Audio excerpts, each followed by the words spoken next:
Ella, hi, Quinn. Welcome to the Well Vegan Travel Podcast. So good to be here, Hi. Brighde. Yeah, definitely.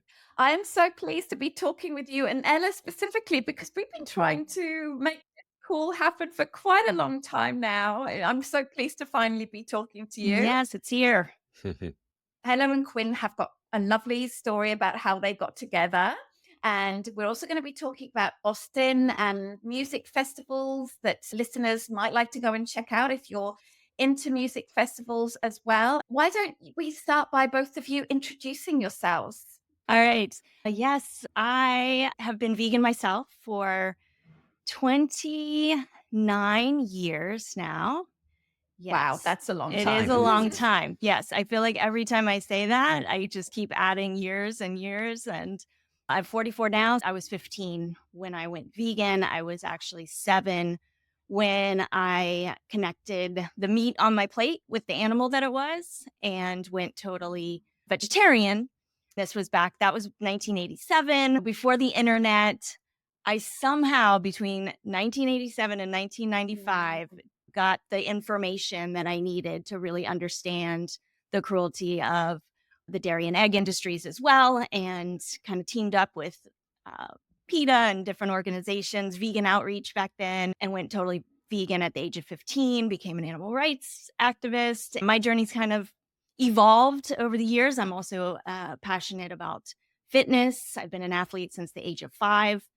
And so I transitioned from direct action activism to really becoming the example of the physique that most people wanted and didn't think was possible eating exclusively plants. So I went the fitness route and started just inspiring people in that way. And then formed a brand called Sexy Fit Vegan in 2013 to really help bring veganism into the mainstream.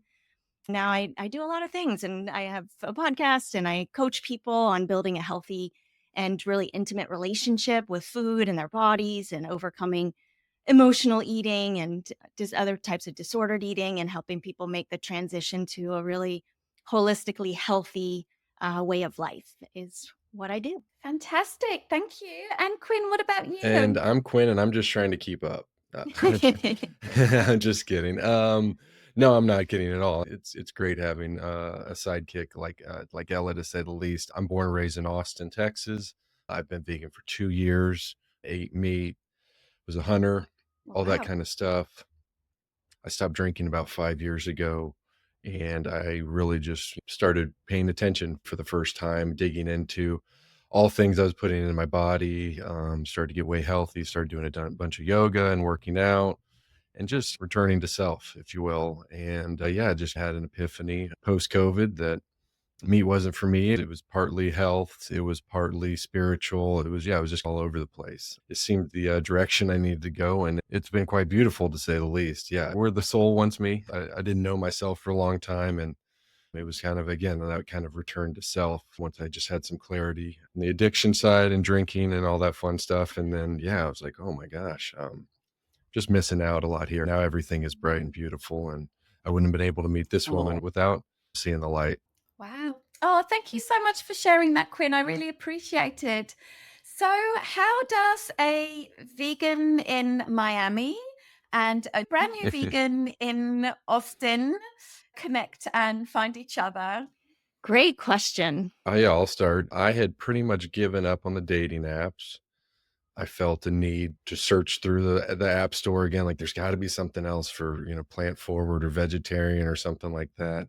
Just going through the motions, knowing that these women weren't going to fit the mold that I was looking for, just with no shared values and that kind of thing. And if they did, it was just very convoluted. I just needed something that was more direct and real, and just starting off the beginning with, oh yeah, I'm plant-based. And so I downloaded an app called Vegly and started looking, and there's not a ton of people on there. It's obviously not the mainstream. In July a year ago, I was liked by this crazy looking woman from Miami, and now we're in Miami and crazy in the best way.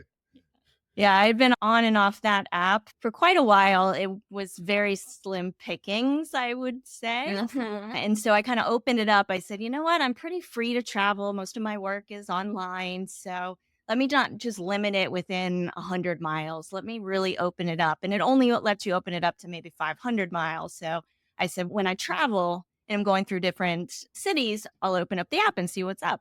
And so I was coming back from a speaking gig in California, flying through Dallas, and I opened it up and yeah, I saw this kind of handsome, gritty looking cowboy looking guy. And I was like, oh, that's sexy. Okay.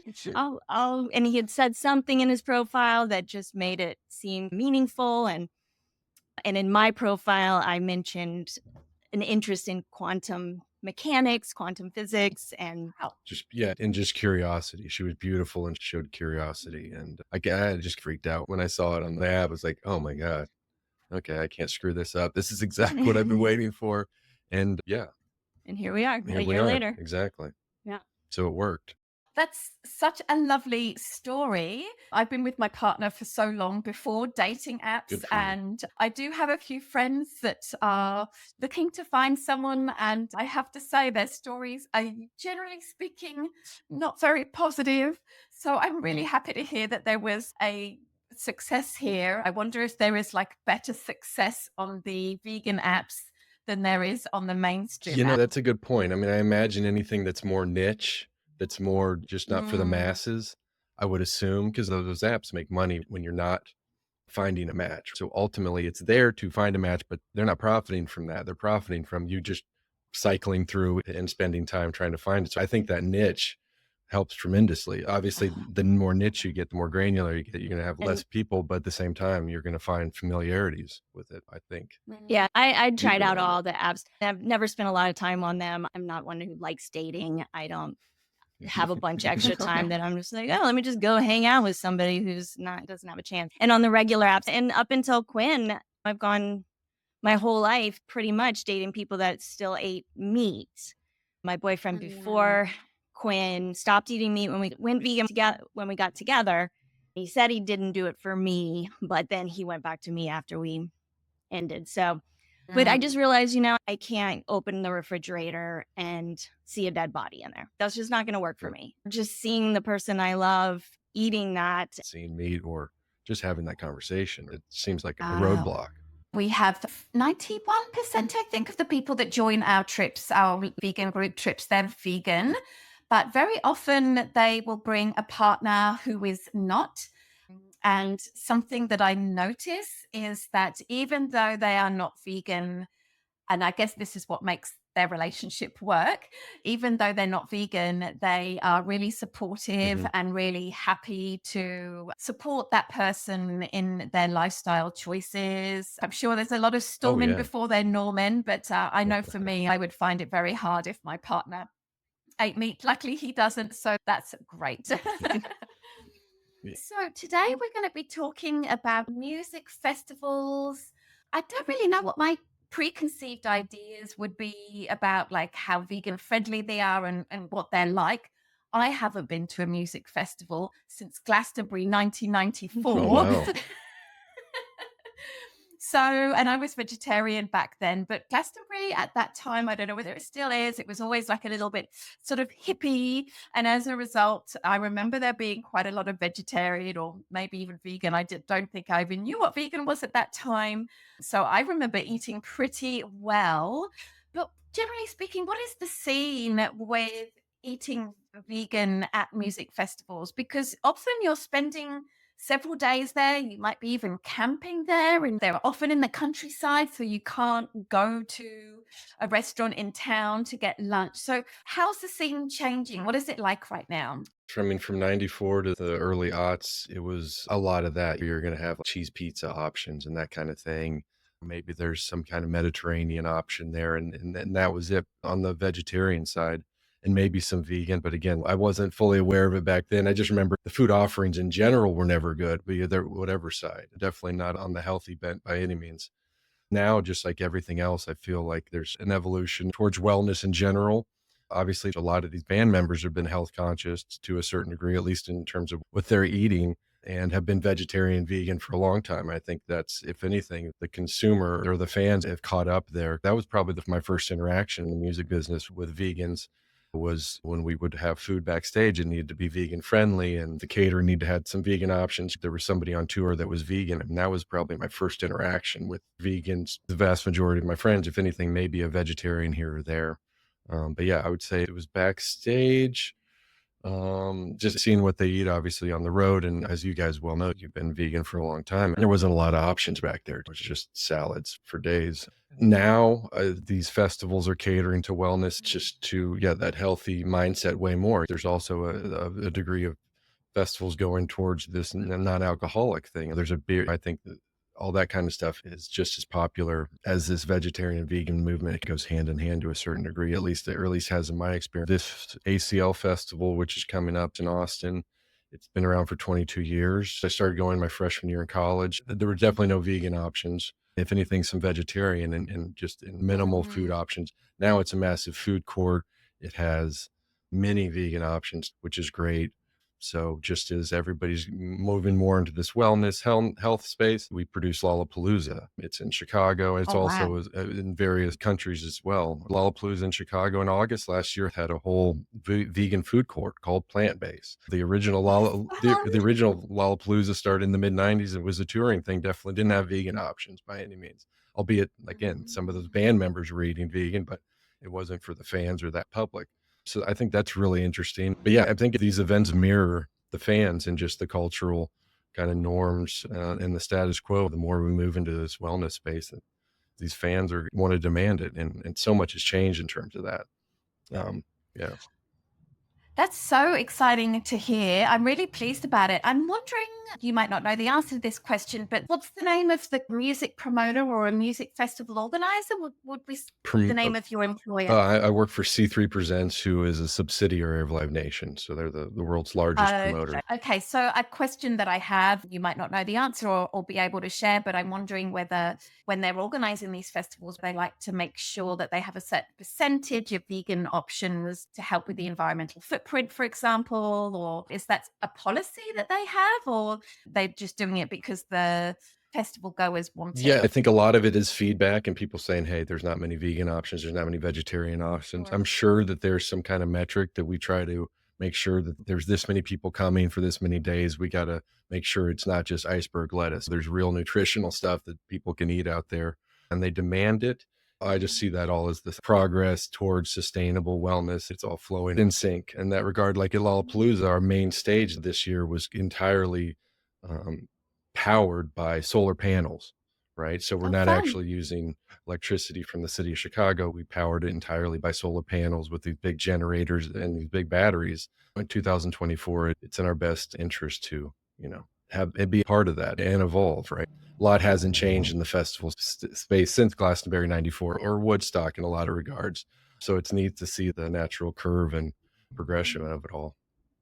Thank you. So, Ella, you went to the Austin City Limits Festival for the first time. I guess that was by invitation of Of Quinn. course. Um, what was it like? Can you describe what this festival is like? I'm not hugely in the music scene, as it's probably very clear. Had you been to a lot of festivals? What made this one special, unique? Yeah, no, I've been to my share of festivals, but I'm also somebody who I'm an introvert and big festivals. Yeah, they're not really my thing. So it was really great to be able to go with Quinn. It felt like he just knew his way around. He knew everybody who was working there. I got the special treatment, to say the least, but it's massive and well run. They've been doing it for so long that even though it's such a massive festival with so many different artists and different stages and everything, it all felt very organized in a way. And yeah, in their space, it's on a really big piece of property. And the way the food court is set up is you can really just walk along and read the menu and you get maps and all that sort of thing, but you can read. And in the maps they give, correct me if I'm wrong, but they do label Oh yeah, which ones have specifically vegan options, which ones are all vegan. You and which can one's vegetarian. It's all very clear. There's none of that deciphering because as a new vegan, so much of it is just like bad marketing. It's very clearly broken out, which is really nice. It just blows my mind really when you think about it, like why restaurants are not more clued with proper labeling. I'm I don't. thinking about in a festival situation where you probably have really long It is lines and you think if it wasn't labeled, you would line up at this place thinking, oh, this right. looks like it could be vegan. Then you line up for 20 minutes And then you have to interrogate the staff. And then they say it's not. And you're like, what the Yeah. heck? Exactly. I'm just imagining time restaurants could save on servers because they wouldn't have to be asking these ridiculous questions. Easily be Very answered easily. with a simple symbol on the menu. Exactly. Efficiency is key. It rant would help over. sales. It would help everything. Yeah. So Ella, like, is the ACL festival a multi-day festival? Do you camp or do you stay in a hotel? How's that set up? Yes, it is multi-days, 3 days, Friday, Wow. Saturday, Sunday. It's 2 weeks. not camping. It's now 2 weekends. So it's the first 2 weekends in October. Yeah, some of the bands play both weekends. Some of them only play one. You can look at the lineup ahead of time. And yeah, they have it set up pretty well. It's more or less in the city center of Austin. It's in Zilker Park, which is a beautiful downtown park. No camping on premises, not big enough for it, but it's centrally located, bunch of hotels, Airbnbs, all that kind of stuff. It's great. Austin's a great walking city. You can walk all on Town Lake, which is this little like 10-mile circuit that goes through downtown. This trail encompasses this, just goes around this lake, which makes it really easy to any part of downtown to walk, or you can ride a bus or bike. It's pretty accessible. It's not like Glastonbury or Bonnaroo or you're in the middle of nowhere. And it's a trek just before you even get through the doors. How many people will be at the festival at one time? It's 80,000 a day. That's attendees. So there's probably another 28,000 staff. So we're talking at least 100,000 people in this festival each day. Gosh, they have enough accommodation for all of those people. Is it hard to get accommodation? There's still some available, but yeah, they spike quite a bit. And it's been going on for 22 years. So this is something that people book far out, or they book it yearly when they're leaving on that Sunday or that Monday of one year. They're locking in next year. But with the growth of Austin, the room nights have significantly picked up. When it first started, not so much. But now that it's an international destination, there's definitely more places to stay. Definitely lots of neighborhoods around there. So the Airbnb rental situations is keen too, because we also do South by Southwest Music Festival that's down there for a month in March. So if anything, the market is used to it. Wow. Yeah. And Ella, what were your favorite bands that you saw last year? And I'm going to ask you what yours were as well. Quinn, go ahead. Ella. My favorite of all time is Alanis Morissette. She's my girl. I love this woman. Yes. Her album, Jagged Little Pill, she sang a bunch of songs from, it's like one of the best selling albums of all times. You would know this better than me, but I've been listening to her forever. I've seen her in concert a few times. Yeah, when she went up on stage, it was pretty magical. The energy there is so great because everybody just seems to be there to have a good time. It just seemed easy for having that many people in that small space. We didn't run into any problems, fighting and things like that. Yeah, it was pretty seamless. So Alanis was my favorite. But yeah, a year ago, we took that great photo on the stage with Mount Joy, which was a good set. We saw Alanis. We saw a bunch of stuff. This year, I'm really looking forward to Chris Stapleton and Sturgill Simpson. And Leon Bridges. And Pretty Lights. And yeah, a lot of good stuff. And there's something for everybody. There's so many of these artists have stopped drinking alcohol, right? And they're on this track of trying to get healthier. I didn't grow up a country music fan. But when I got introduced to Chris Stapleton many years back, I was like, okay, this is different. There's something really, for me, this is something different. It's country, but it's also rock, but it's also so soulful. And so there's a lot of connections in their music to other realities and just alternative ways of thinking that I'm like, I feel like they're ready. I feel like they're ready to go the vegan route. How can I assist them to move in that direction? What can I do personally? Quinn, come on. I mean, and you said, make some introductions, Quinn. Right. Yeah, it never even crossed my mind. I stopped drinking.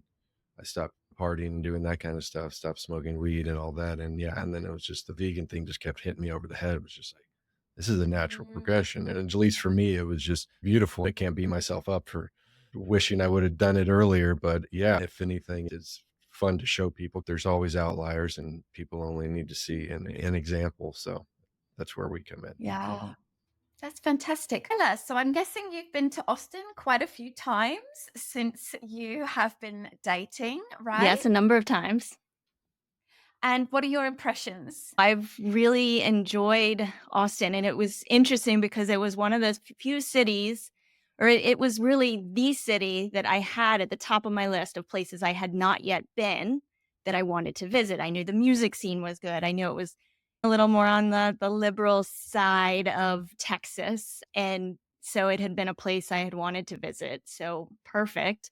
Quinn showed me around a little bit. We're not in the party scene anymore. So we've done music concerts. We've gone out to eat a few times. There's this all vegan sushi restaurant called Nori that we've been to many times. Some of the best sushi I've ever had. I've been to a lot of vegan sushi restaurants, so I love that one. And Casa de Luz. Is that Mexican? Obviously, the name is Spanish, but their first location, they just actually opened a location on the east side, but their original location is right near the park, the Zilker Park, that's near the festival, as well as Barton Springs, which is just, I didn't mention it earlier, but this great spring-fed pool that's in Zilker Park. Oh, It's 68, 70 degrees year round. It's amazing. It's big. People do laps all day there. There's all sorts of things going on, which is really great. But yeah, Casa de Luz is right there. It's all vegan based, its own little sanctuary of sorts. It's got various like-minded businesses that surround it. Incredible vibes. It's a cafeteria style, more or less, but you're not even choosing. You just pay for a meal. It's $15. They give you whatever they have today. There's always a soup. There's various salads, your beans, and then there's a main that can fluctuate from an enchilada or taco to something else. They do breakfast, lunch, and dinner, and it's incredible. What I love about it is that they don't use refined ingredients. They don't use refined oils and sugars. So I know when we go there that I'm getting just incredible seasonings, and they flavor everything so well without using the oils, which is just hard to find when you go right. out to eat, right? And and I found it just a great intro to veganism in general. It's very unassuming. Mm. It's not in your face. It's different, right? You're not ordering. It's none of that pressure. It's just, here you go. And the A kitchen is communal thing. open, so you're seeing these people preparing your meal right in front of you, and then Wow. Yeah, serving it. you're sharing tables, or you're sitting outside under these beautiful oak trees. There's a yoga studio upstairs. There's a kava bar over to the right of it. This juice bar called Alchemy Juice, which is our favorite matcha in town. They make their own nut milk, and just a lot of care going into the vibes in there. I love it. I love it. If I were to come to Austin and I were to have one full day and to get a real sense of the city, maybe its history, maybe the culture of the city, of course, the food, what would be a really great itinerary for my one free day in Austin? You can include meals if you like. Okay, I would start off the day walking around Town Lake. In the morning is beautiful. It's that 10-mile loop I was talking about. You can segregate it into different mileages. So Oh, there's a 3-mile loop, there's a 5-mile loop. It all just borders the Town Lake. And that gets you onto the Zilker Park side, which I would spend some time walking over there as well. It's where the festival's held. It's gorgeous. It's bright green right now. The grass is super lush. There's dogs all over the place, people running around. Then I would go over to Barton Springs and jump in there. If cold water's your persuasion, some of us don't do well with that. you're a cold plunge. Oh, Ella, you're not a cold plunger. Me neither. I'm a little unbalanced in my vata, and if anybody knows Ayurvedic Oh. medicine. And I think this is the conclusion I've come to, is that I am a tough human in almost every other regard. I'm a Yes. Muay Thai fighter. I can get kicked and punched in the face, and I'll just kick and punch you right back. It's no worries. I'll be bruised, whatever. I just am recovering from ACL surgery. I can do all that stuff, but you put me in the cold weather or the cold water, and I turn into the biggest wimp. It's amazing. There's no other explanation except there's something like either in my past life that's like trauma, Yeah. those people needing to drink warm drinks during the day, eat more warm food. It's not a raw food diet isn't great for somebody who's very vata, and cold water and cold weather also not conducive for your dosha. I would cool after getting a sweat on by walking around Town Lake, and you're seeing all of downtown there. You're seeing the Capitol, you're seeing all the buildings, and then there's also over the Congress Bridge. If you want to go there, I'm just jumping ahead in the itinerary, but if you go there at night around dusk, in the right time of year, there's the largest urban population bats that come out from under the bridge. That's a whole thing too.